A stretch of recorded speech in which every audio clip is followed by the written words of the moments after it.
Hello and welcome to Native Explorer. I'm really glad you're here today. Take a second, wherever you are right now. Maybe you're walking, maybe you're sipping your morning coffee, or maybe you're just relaxing at home. This moment is for you. A little pause in your busy day to listen, to learn, and to think about something that might change the way you see yourself and your life. Today, we're talking about something really powerful. It's always there in the background, working quietly, even when you don't notice it. It's your subconscious mind. You've probably heard that phrase before, maybe in a book, maybe in a video, or someone just mentioned it in conversation. But what is it really? And why should you care about it? Especially if you're learning English and trying to grow as a person. Here's the simple truth. Your subconscious mind is like your silent partner. It never sleeps. It never takes a day off. It's always working behind the scenes. Imagine an iceberg in the ocean. The small part above the water is your conscious mind. The thoughts you notice every day. I need to send that email. What should I eat for lunch? But under the water, much bigger, much stronger, is your subconscious mind. That's the part that controls your habits, your automatic reactions, your fears, and even most of your decisions without asking for permission. Think about it. When you touch something hot, you pull your hand back without thinking. When you walk down a familiar street, you don't even notice your steps. And when you stop yourself from speaking English because of fear, that's also your subconscious. The problem is your subconscious doesn't argue with you. If you keep saying, I'm not good at English, your subconscious quietly believes it, and it will make sure you act like it's true. But here's the good news. You can change it. You can train your subconscious to support you instead of holding you back. You can teach it new habits, new beliefs, and new confidence. And that's what we are going to explore in this episode. What your subconscious mind really does every day, how it affects your confidence, success, and English learning, and how to start reprogramming it to work for you, not against you. So take a deep breath. Stay with me until the end. Because once you understand your subconscious mind, you can start changing your thoughts, your habits, and even your future from the inside out. Let's get started. Now, let me ask you a simple but important question. Have you ever noticed that your thoughts, even the quiet ones, shape the way your life unfolds? Maybe you once believed something was too difficult, so you didn't try. Or maybe you told yourself, I can handle this. And suddenly you felt stronger, more capable. That wasn't just luck or coincidence. That was your subconscious mind responding to the thoughts you gave it. Think about this. Every time you say to yourself, I'm not good at this, or I always fail, your subconscious listens. It doesn't argue. It doesn't ask if it's true. It simply accepts those ideas and starts to act as if they are facts. On the other hand, when you tell yourself, I can learn, or I will find a way, your subconscious begins to support you, making you notice opportunities and giving you energy to keep going. This is why understanding and guiding your subconscious mind matters so much. It's not just about thinking positively in a simple way. It's about realizing that the thoughts you repeat, even silently, have the power to shape your habits, your confidence, and ultimately your future. So, as you listen to today's episode, I want you to stay curious. Ask yourself, what beliefs are quietly guiding my life right now? Are they helping me, or are they holding me back? What is the subconscious mind? Let's take a moment now to understand what the subconscious mind actually is. We often hear the term, but many people don't really stop to think about it. Your mind has two main parts, the conscious mind and the subconscious mind. The conscious mind is the part you are aware of right now. It's the voice in your head that says, I'm listening to this podcast, or I need to send that email later. It's logical. It analyzes. It plans. And it makes decisions in the present moment. The subconscious mind, on the other hand, works quietly in the background. It's like the software on your phone or computer that you don't see, but that runs everything. Without it, the screen might look fine, but the apps wouldn't open, and nothing would function properly. Your subconscious manages so many things automatically. It keeps your heart beating, your lungs breathing, and your body moving without you having to think about it. You don't wake up in the morning and say, Heart, please beat 70 times per minute today. It just happens, and that's thanks to your subconscious. But it's not just about physical functions. The subconscious is also where your habits, emotions, memories, and automatic reactions live. Think about driving a car or riding a bike. At first, you had to consciously think about every single movement. press the pedal, look at the mirror, turn the handle. But after enough practice, those actions became automatic. You no longer have to focus on each step. Your subconscious takes over, and you do it almost without thinking. Here's another example. Imagine you hear a song that you used to love years ago, and suddenly you feel emotional or remember a specific time in your life. You didn't tell yourself to feel that way. Your subconscious connected the music to a memory and sent that feeling up to your conscious mind. What makes the subconscious especially powerful is that it doesn't question what you feed it.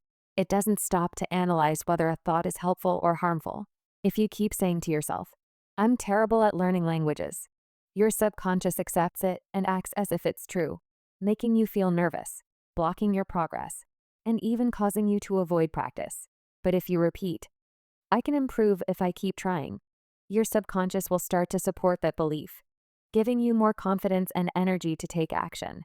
Many psychologists and thinkers, including Dr. Joseph Murphy, describe the subconscious as a fertile garden. Whatever seeds you plant, positive or negative, will eventually grow. If you plant seeds of doubt, fear, and limitation, your life will reflect that. If you plant seeds of confidence, patience, and hope, you'll see a very different result.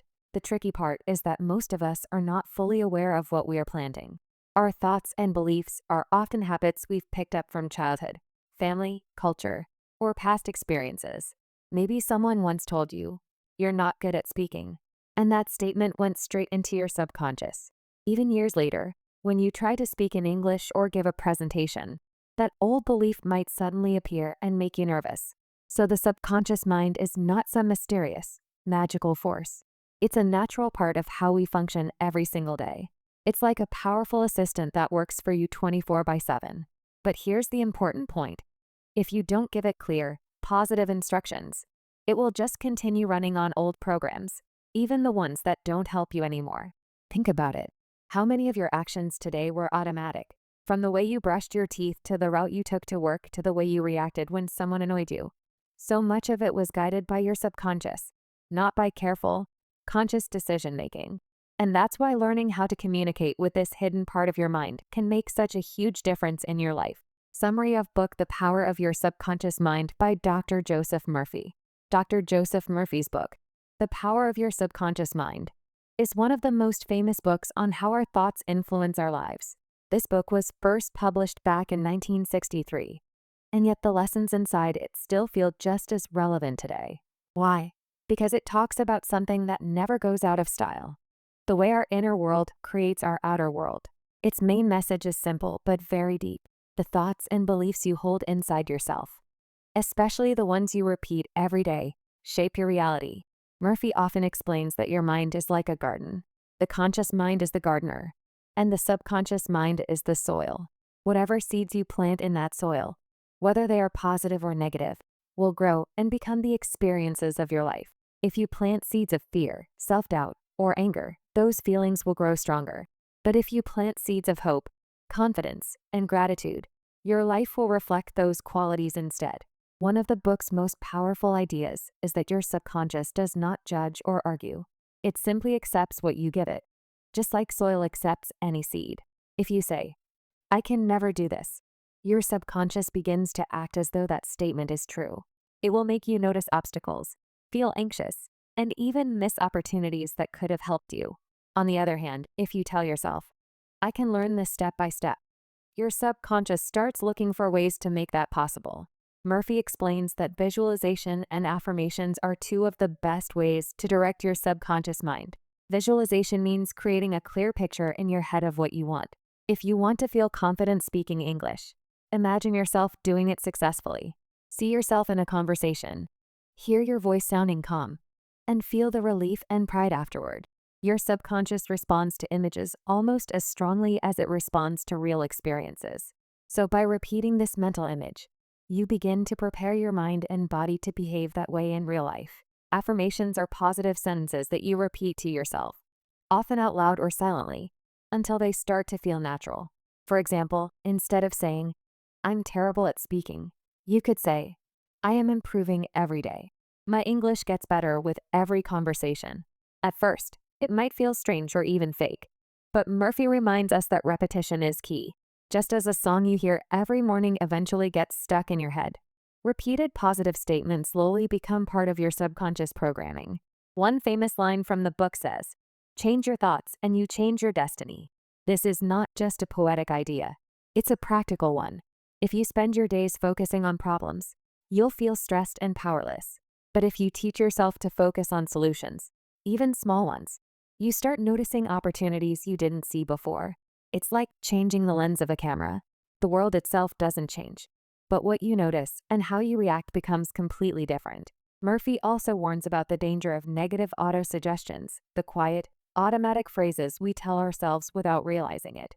Phrases like, "I'm unlucky," "This always happens to me," or "I'll never get better," act like weeds in your mental garden.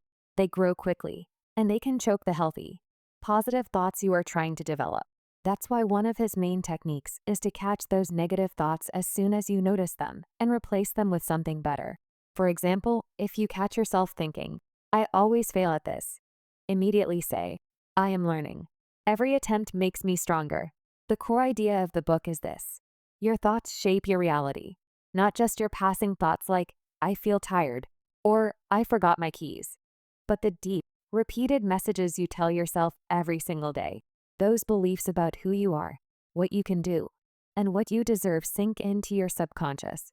And from there, they start to influence your actions, your emotions, and your results. Murphy explains that your mind is like a garden. Your thoughts are the seeds. Whatever you plant, good or bad, will grow. If you plant fear, doubt, and negativity, you will grow more fear, doubt, and negative experiences. But if you plant confidence, hope, and gratitude, then over time your reality will start to reflect that instead. It sounds simple, but it's powerful. He writes, "Change your thoughts and you change your destiny." One of the key concepts in the book is the power of mental images. According to Dr. Murphy, your subconscious responds to pictures and emotions, not just words. So if you want to create change in your life, whether that's in your health, finances, or relationships, you have to start visualizing the outcome you want. That means seeing it clearly in your mind, feeling it as if it's already real, and repeating that image daily. The more real it feels to you, the more your subconscious begins to accept it as truth and starts guiding your actions to match. He gives many examples of this in the book. There are stories of people who visualized healing from serious illnesses, who imagined themselves finding love or building successful businesses, and who actually saw those things happen. Of course, this isn't about just wishing for something and waiting. It's about building a deep belief in your desired outcome and aligning your thoughts, feelings, and actions with that belief. One powerful story in the book tells of a man who had been unemployed for months. He started using visualization and affirmations every day. Instead of focusing on fear, he imagined himself already working in a job he loved. He even pictured himself smiling, shaking hands with his new boss, and receiving his paycheck. Within weeks, an opportunity appeared, and he got hired in a position that matched his vision almost exactly. Whether you call it coincidence or something more, the message is clear. What you believe, you begin to create. Another key lesson from the book is the importance of faith, not religious faith, but belief in possibility. Murphy says that your subconscious doesn't argue. It doesn't analyze or judge your thoughts. It simply follows your deepest beliefs.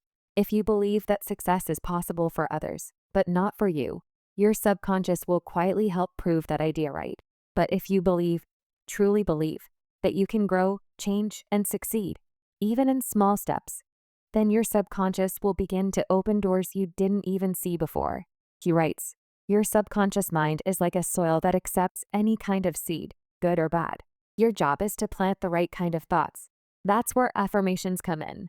Murphy suggests repeating positive statements, simple phrases like, "I am calm, confident, and focused," or "Success comes to me naturally." But the secret is to repeat them with feeling. If you say something without emotion, it's just words. But if you say it while imagining it and truly feeling it, that's when it starts to sink in.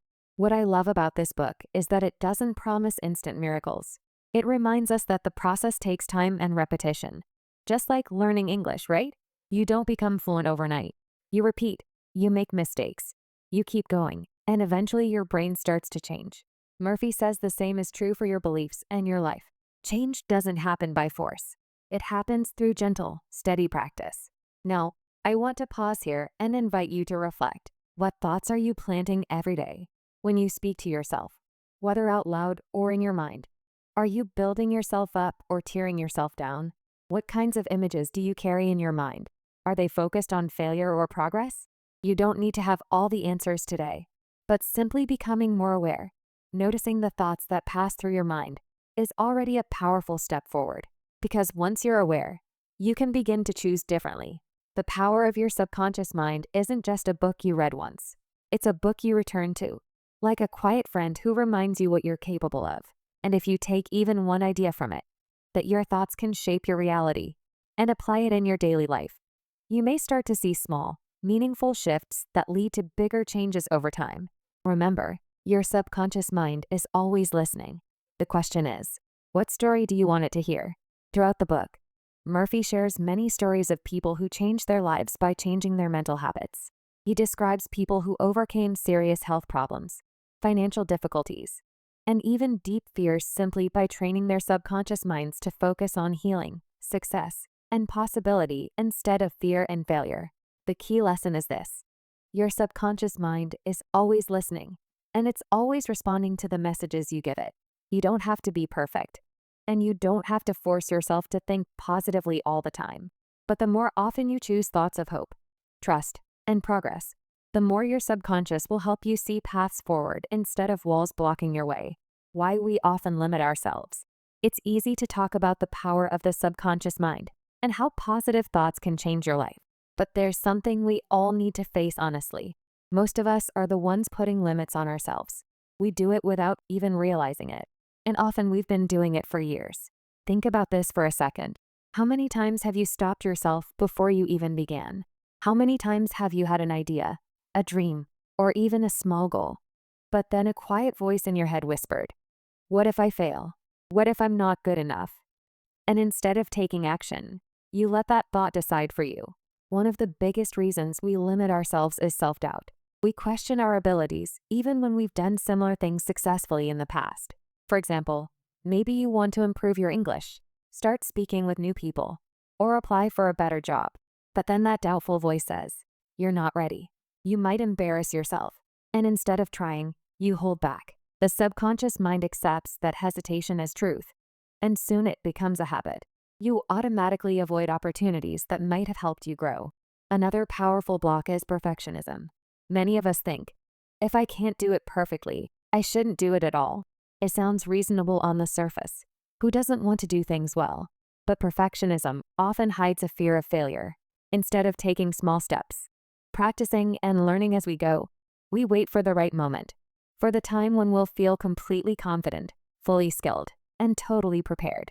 The problem is that moment almost never comes. By waiting to be perfect, we end up doing nothing at all. And then there's the deep fear of failure itself. We imagine that failing means we are not capable, that it says something about our value as a person. But think about the people you admire: athletes, artists, successful professionals, even language learners who speak fluently. Do you think they reached that level without making mistakes? Of course not. They failed often, many times. The difference is that they didn't let failure become their identity.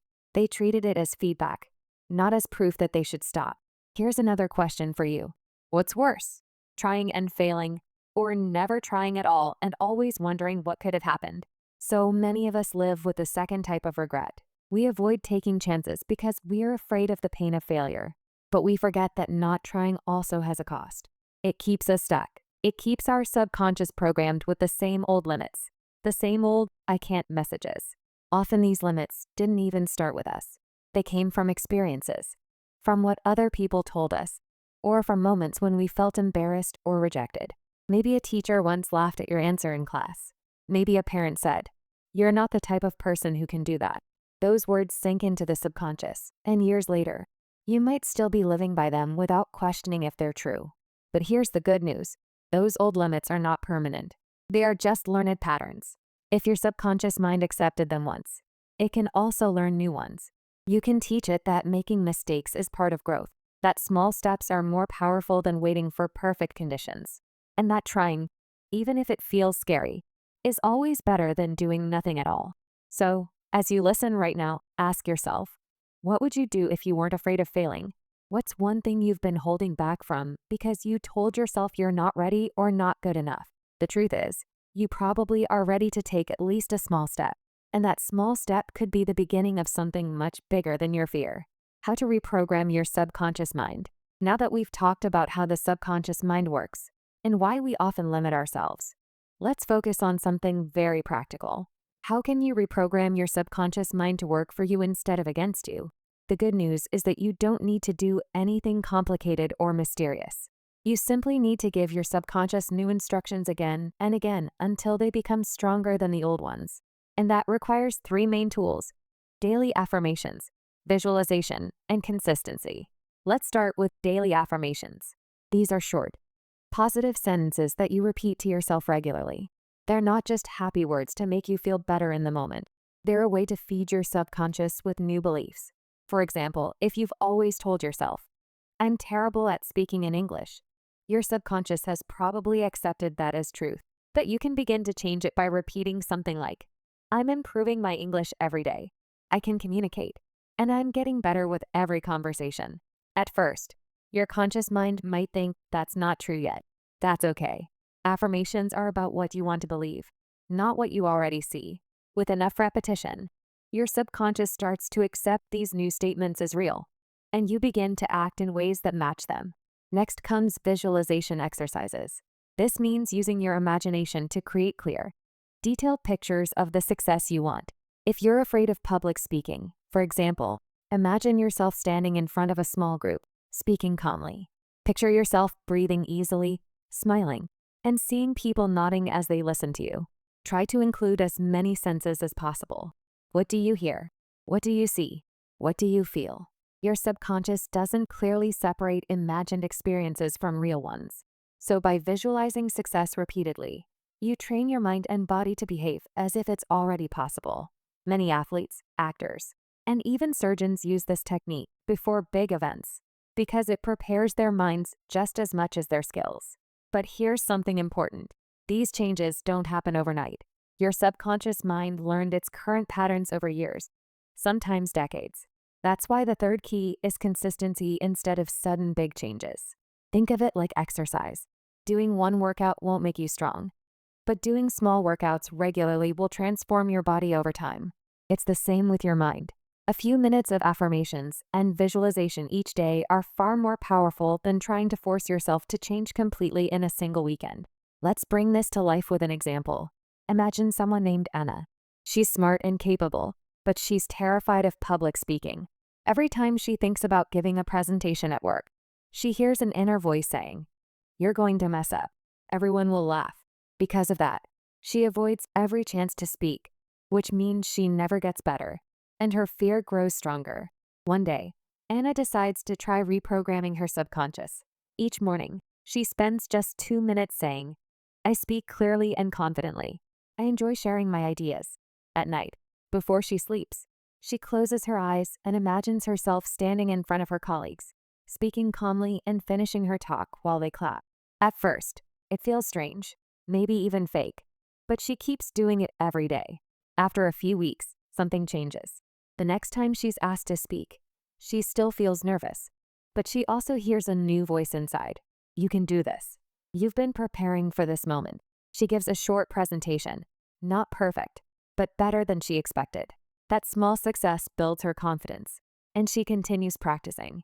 Over time, her fear decreases, and she starts to see herself as someone who can speak in public. This is how reprogramming works. It's not magic. It's not instant. But it's powerful because it slowly changes the way you see yourself. And once your self-image changes, your actions change too. How beliefs shape your life. So, now that we've explored what the subconscious mind is and how it works, let's talk about something even more personal: beliefs.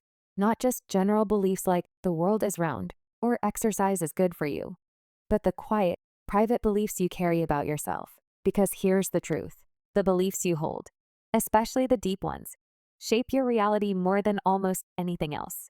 Let me give you a simple example. Imagine someone who truly believes they're bad at learning languages. Maybe they struggled with English in school. Maybe a teacher once said they weren't trying hard enough. Or maybe somewhere along the way they decided they just didn't have the language gene. Now, every time they try to speak English, that belief shows up, silently but strongly. They hesitate. They avoid conversations. They get nervous before they even open their mouth.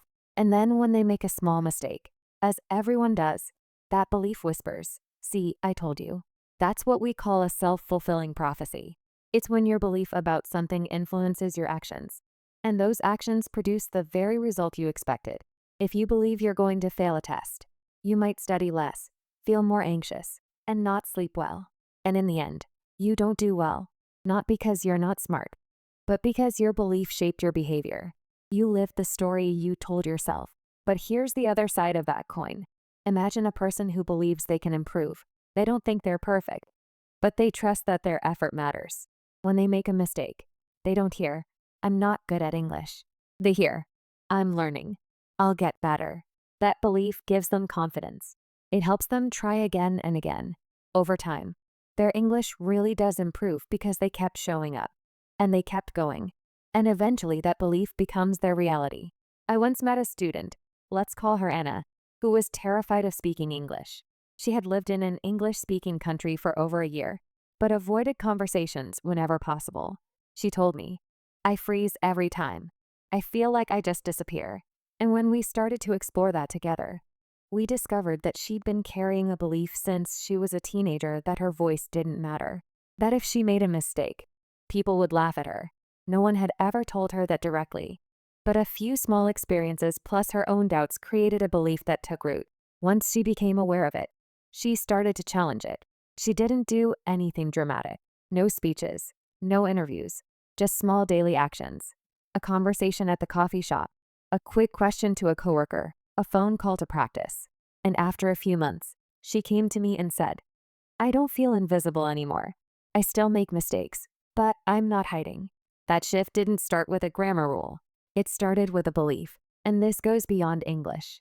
Think about other areas of your life, your work, your health, your relationships. What do you believe about yourself in those areas? Are those beliefs supporting you or stopping you? Now, I'm not saying that just thinking positive will solve everything. Life is complicated, and some challenges are real and difficult.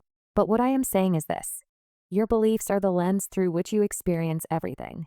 If the lens is dirty or broken, the picture will always feel unclear even if the world outside is full of opportunity. So take a moment with me right now. Just pause for a second. Breathe in and breathe out. What's one belief you've carried for years that might not be true anymore? Maybe it's something like, "I'm not creative," or "I'll never be confident," or "People won't take me seriously if I make mistakes." Where did that belief come from? Did you choose it? Or did it just grow over time? You see, we all carry old stories. Some we wrote ourselves. Some were written for us by other people.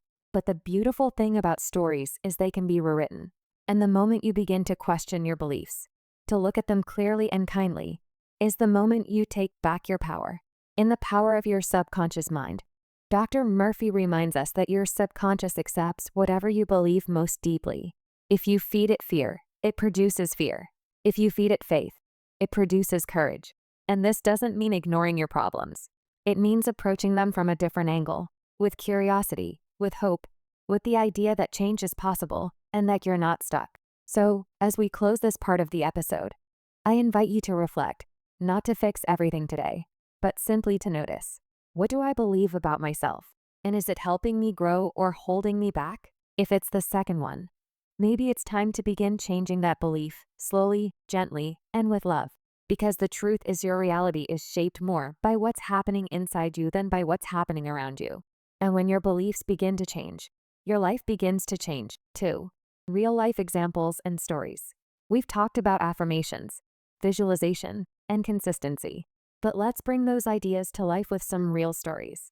Sometimes hearing how others have used the power of their subconscious mind makes these techniques feel more real, more possible for you too. One famous example comes from the world of sports. Have you ever heard of Muhammad Ali, the legendary boxer? He wasn't just strong physically. He was also mentally powerful. Long before he became a champion, Ali constantly told himself and everyone around him, "I am the greatest." At first, it sounded arrogant, maybe even unrealistic. But for him, It wasn't just a statement to impress people. It was a way to train his subconscious mind. By repeating that phrase over and over, he started to believe it deeply. That belief gave him the confidence to train harder, to push through pain, and to step into the ring already feeling like a winner. His mind shaped his actions, and his actions shaped his success. Another example is Jim Carrey, the actor and comedian. Before he became famous, he was struggling financially. He used to drive up to a place in Hollywood, park his car, and visualize himself acting in successful movies. He even wrote himself a fake check for $10 million, dated it for a future year, and kept it in his wallet as a symbol of what he believed was coming. At that time, it must have felt crazy. He didn't have the money, and no one knew his name. But he kept imagining his future, working on his craft, and believing in that vision. Years later, he actually received a movie contract worth $10 million, just like the amount he had written on that check. These stories might sound dramatic, but they're not about magic. They're about how strong a focused mind can be when you feed it with consistent positive images and beliefs. The subconscious doesn't know whether something is happening right now or in your imagination. It just responds to the messages you give it. That's why visualization and affirmations are so powerful. Now, you don't have to be a famous athlete or actor to use these techniques. Let's make it personal. Think about your own life for a moment. Have you ever noticed a time when a simple change in your belief helped you succeed? Maybe you once thought, "I'll never understand this grammar." But then you decided to keep practicing, and suddenly it started to make sense. Or maybe you were nervous about speaking to someone in English, but you told yourself, "It's okay if I make mistakes. I can still communicate." And then surprisingly, the conversation went better than you expected. Your subconscious mind was part of those moments. When you believed, even a little bit, that you could do something, your actions changed. You tried. You didn't quit as quickly. And because you acted differently, you created a new result.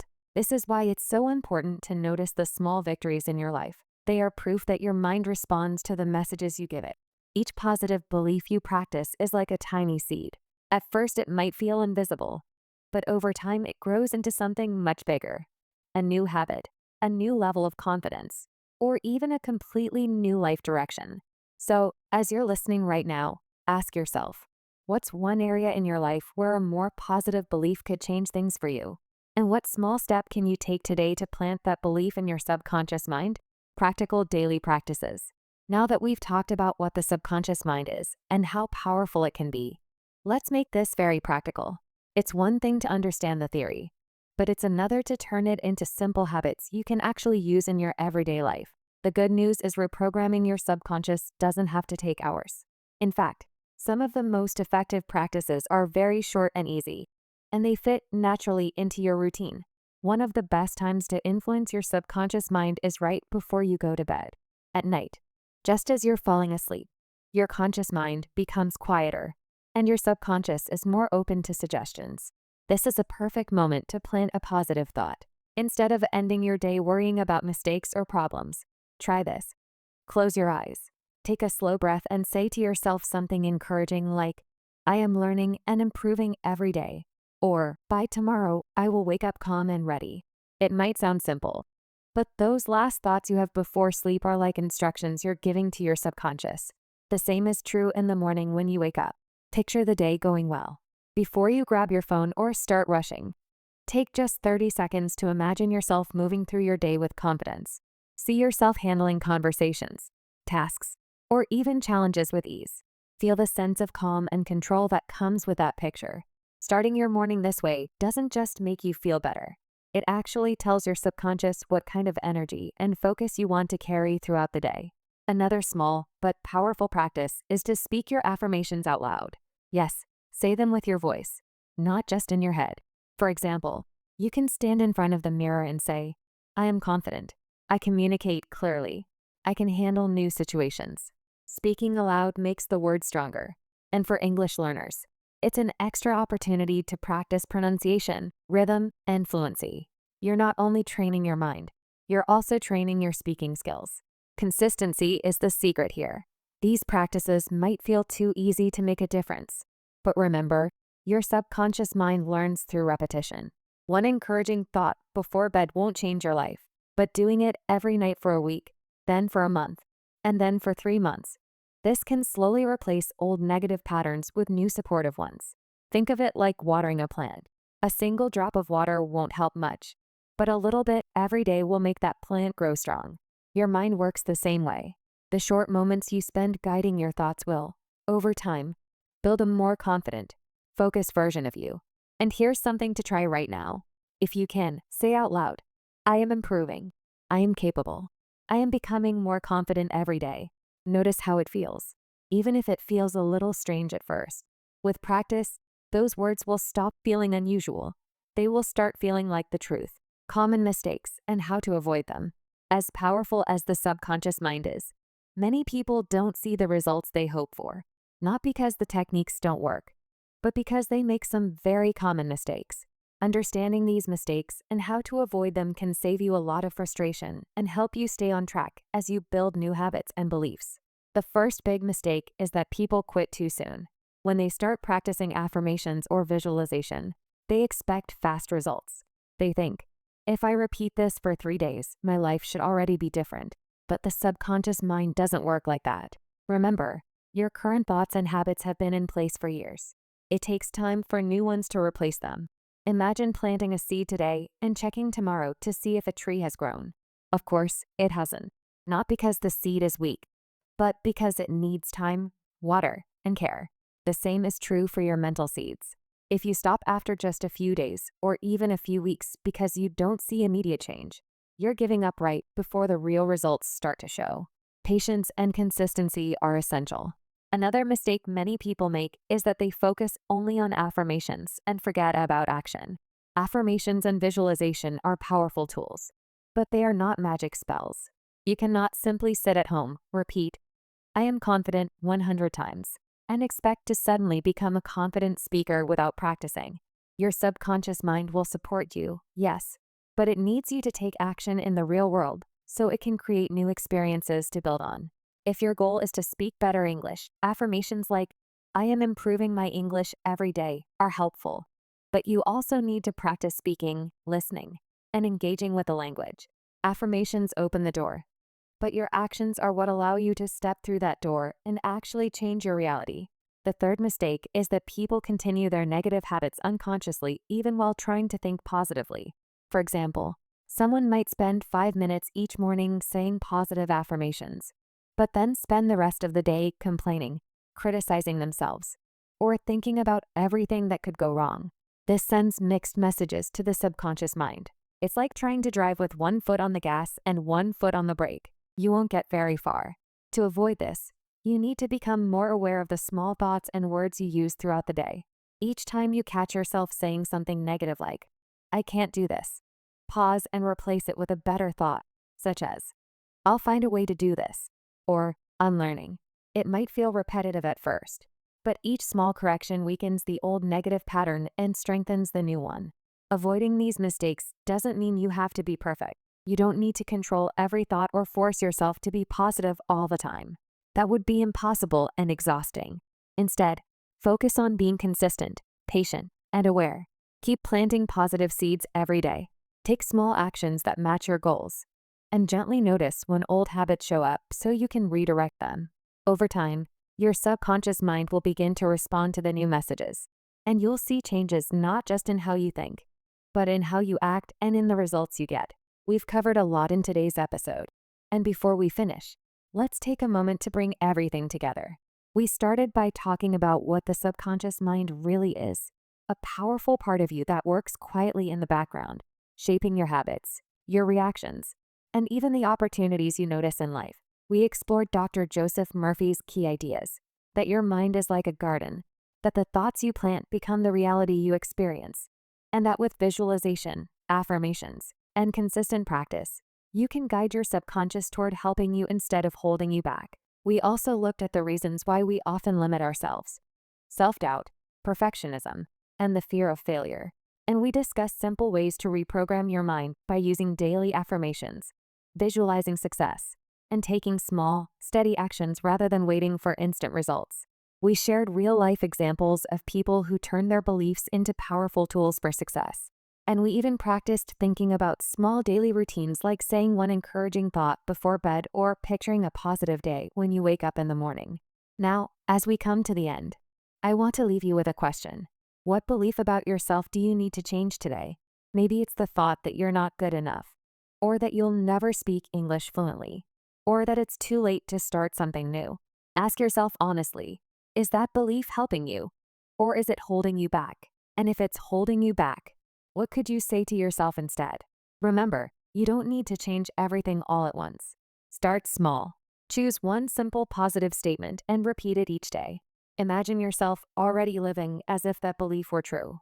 Give your subconscious time to learn the new message, just like it once learned the old one. I'd love for you to actually try these practices this week. Pay attention to what happens when you start changing even a few of your daily thoughts. And if you feel comfortable, share your experience with me.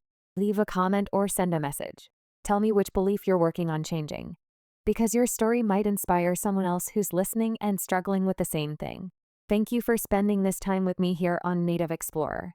Remember, improving your English is important, but growing your mindset can be just as powerful. When you combine the two, they can open doors you might not even see yet. So keep practicing, keep listening, and keep planting those positive seeds. I can't wait to see you in the next episode where we'll explore more ideas that help you not only learn English, but also build a stronger, more confident version of yourself. Until then, take care of yourself, speak kindly to yourself, and never forget you are capable of so much more than you think.